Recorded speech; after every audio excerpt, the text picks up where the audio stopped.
Telangana CM Revanth Reddy Tirumala శ్రీవారిని దర్శించుకున్నారు. తిరుమలలో వైకుంఠ ద్వార దర్శనాలు తెల్లవారుజాము నుంచి ప్రారంభమయ్యాయి. సీఎం రేవంత్ రెడ్డి ఉత్తర ద్వారం గుండా కుటుంబ సమేతంగా స్వామివారిని దర్శించుకున్నారు. అంతకుముందు ముఖ్యమంత్రికి టీటీడీ చైర్మన్ బీఆర్ నాయుడు ఘనస్వాగతం పలికారు.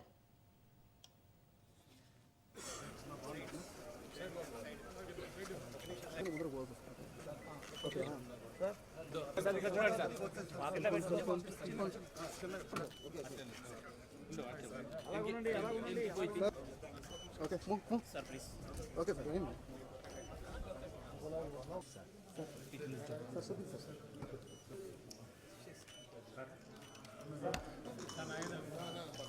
Sir.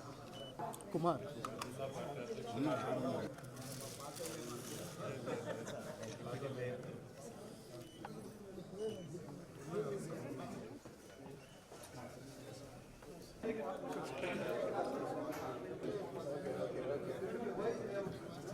Third.